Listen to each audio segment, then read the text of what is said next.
दोस्तों नमस्कार। मैं जस्वीर मलिक आप सभी का जनता की आवाज़ न्यूज़ चैनल पर स्वागत करता हूं। साथियों, आज हम बात करेंगे एक ऐसे विषय पे जो आज तक हमने अलग स्लोगन में और अलग तरीके से सुना था।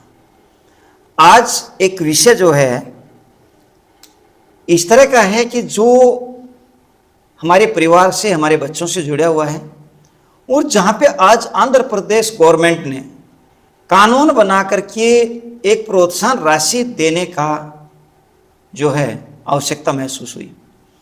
विषय है बच्चों की प्रजनन क्षमता बढ़ाना, यानी बच्चों की संख्या बढ़ाना।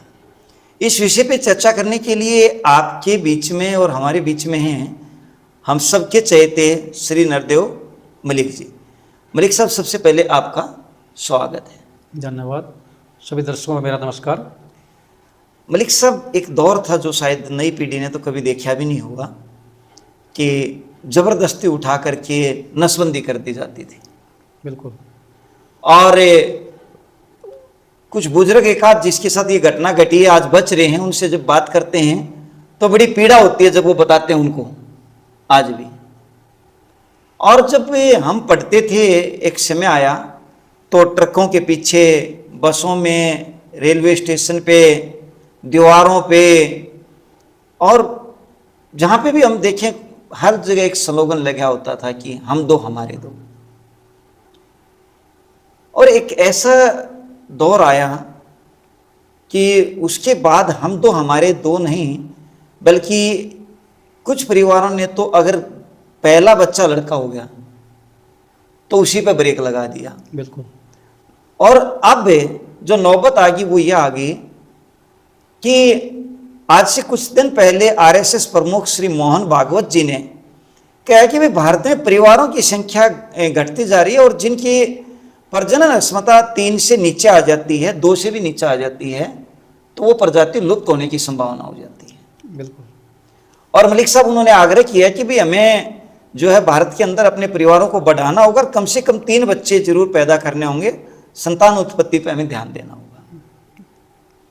कुछ दिन पहले मलिक साहब मैं एक बयान देख रहा था श्री धीरेन्द्र कृष्ण शास्त्री जी का। उनका वक्तव्य भी यह था कि भाई कम से कम हम लोग 4 बच्चे करें। हमारी जो भारत में जो है परिवारों की जो आबादी है वो घटती जा रही है।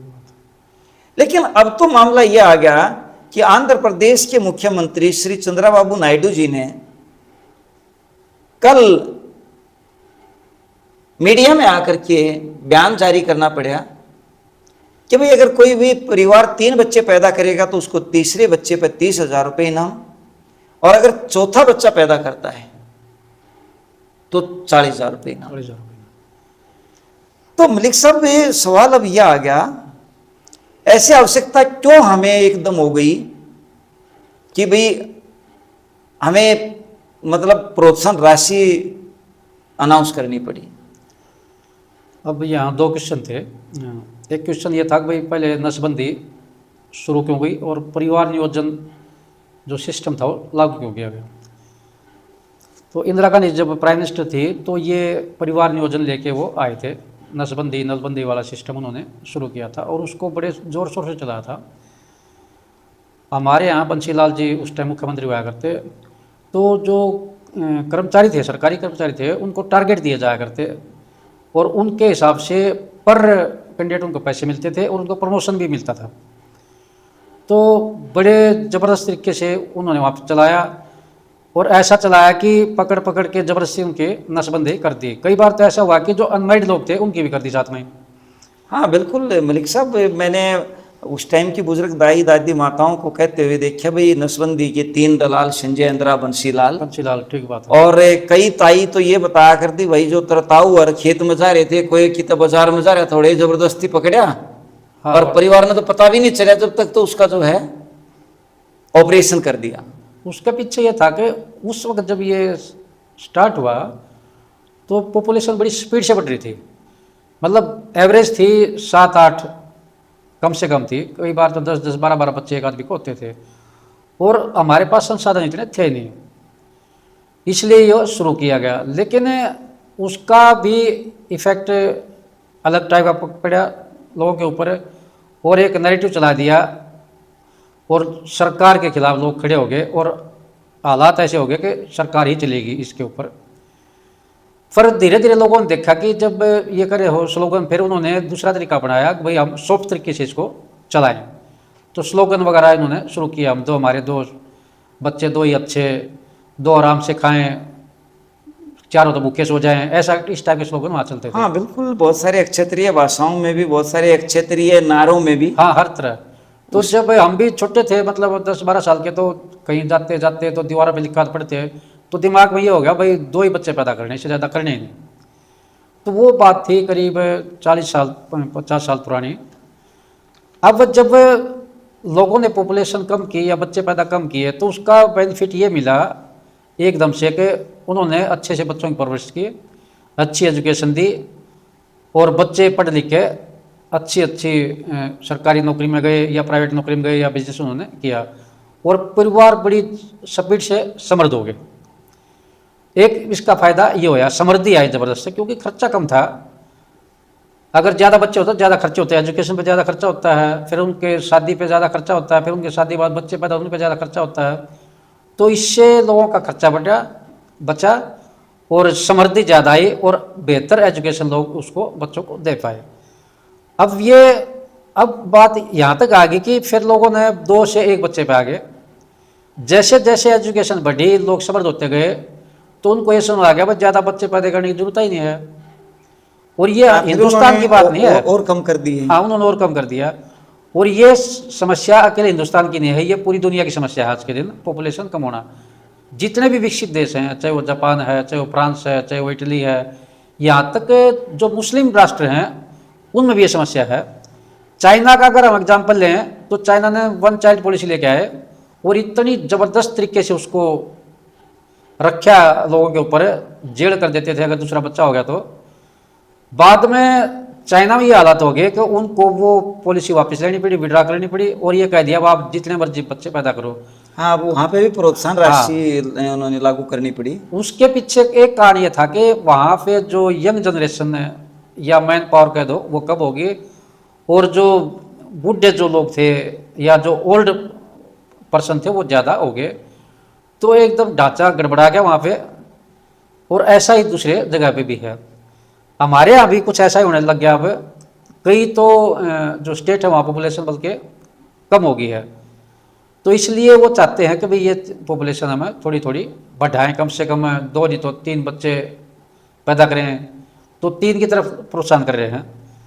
और उससे पहले भी चाहे इसका पीछे एक सबसे बड़ा कारण जो मैं देखता हूँ, अगर बच्चा 1 या 2 होता तो जो पेरेंट्स की जो प्रोटेक्शन हो बहुत ज़्यादा हो जाती है बच्चों के प्रति, उनका फियर ही नहीं निकलता। हाँ, बच्चों को उनका बस लेकर। 24 घंटे ये रहता है कि भाई कहीं कुछ होना जाए, 1 बच्चा है 2 बच्चे कहीं कुछ होना जाए।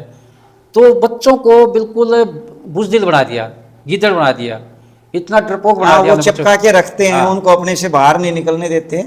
हाँ। अब अगर आजकल की बात करें, रसिया की बात करें, तो वहाँ पे रसिया के अंदर सेना में भर्ती होने के लिए उनके पास लोग नहीं है, वो बाहर से एक किस्म से इम्पोर्ट कर रहे हैं। पाकिस्तान से है, अफगानिस्तान से है, इंडिया से भी लोग वहाँ गए हुए हैं, काफ़ी डेथ हो गई। तो सेना के लिए बच्चे नहीं मिल रहे कई देशों में, क्योंकि वो चाहते नहीं कि एक बच्चा वो भेजते नहीं सेना में। तो हमारे यहाँ इस तरह की कंडीशन ना है, इससे पहले ही ये एक किस्म से चला रहे हैं कि भाई बच्चे कम से कम 3 तो कर ही लो, अगर आप कम ही कर रहे हो, ताकि हमें सेना के लिए बच्चे मिलें। दूसरा, हमें जो अपनी एक खासकर सनातन के लिए है, हमारी सबसे बड़ी समस्या ये हो गई है, उनके लिए कोई प्रचार के लिए, प्रसार के लिए, उसको चलाने के लिए है ही नहीं कुछ। तो ये जो धीरेन्द्र शास्त्री जी हैं वो कह रहे हैं कि भाई एक आधा बच्चा ऐसा होना चाहिए जो इस काम के लिए स्पेशल, हाँ, प्रचार प्रसार के लिए उन्होंने स्पेशली ये आह्वान किया है कि भाई 1 बच्चा तो कम से कम इस तरीके की संस्था के लिए दो। हाँ, तो इसलिए ये चीज़ें अब निकल के आ रही हैं।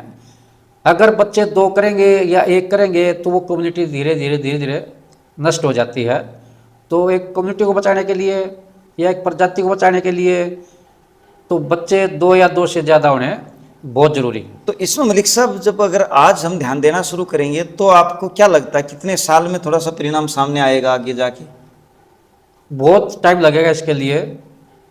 कई देश कई साल से लगे हुए हैं। जापान की अगर मैं बात करूं तो जापान कई सालों से इस काम में कम से कम पिछले 10 साल से लगा हुआ है। और हालात अब भी ये हैं कि वहाँ पॉपुलेशन हर साल कम होती जा रही है। इराक की मैं बात करूं तो वहाँ शादी की उम्र 9 साल कर दी। अब भाई आप 9 साल के, 10 साल के, 11 साल के, 12 साल के, 13 साल के बच्चों की शादी कर सकते हो। हमारे यहाँ तो 18 साल की, 18-21 की है। लेकिन जो इस्लामिक कंट्री हैं उन्होंने शादी की उम्र कम कर दिया ताकि लोग जल्दी शादी करें तो बच्चे पैदा हो जाएं। क्योंकि कहानी है कि 25-26 साल की उम्र में जब शादी होती है या उससे ज़्यादा एज में शादी होती है तो वो उनको इतनी मेच्योरिटी आ जाती है तो उनको लगता है भाई हमने ज़्यादा बच्चा करना ही क्या है। अब बच्चे सिर्फ हम वारिस पैदा कर रहे हैं। अब भाई हमने जो प्रॉपर्टी कमाई है, हमने जो पैसा कमाया है वो हमें कहीं और दाएं बाएं ना जाए, अपने बच्चों को छोड़ जाएं। तो हम बच्चे नहीं पैदा कर रहे आजकल, सिर्फ वारिस पैदा कर रहे हैं।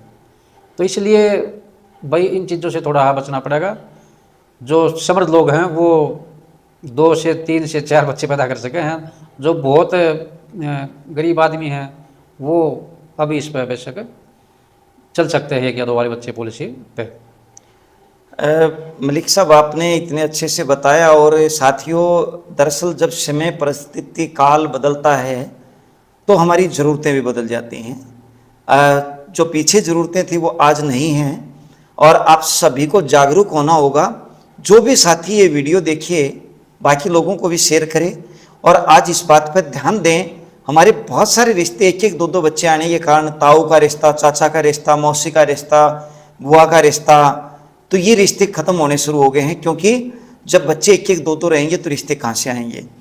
तो आप सभी भी, जितने हमारे बुद्धिजीवियों द्वारा, जितने हमारे राजनेताओं द्वारा अब ये जो अपील करनी शुरू की है, इस पर ध्यान दें और राष्ट्रीय उत्थान में जो है अपना सहयोग दें। मलिक साहब, आपका बहुत बहुत धन्यवाद इतनी अच्छी जानकारी देने के लिए। Thank you. नमस्ते। जय हिंद, जय भारत।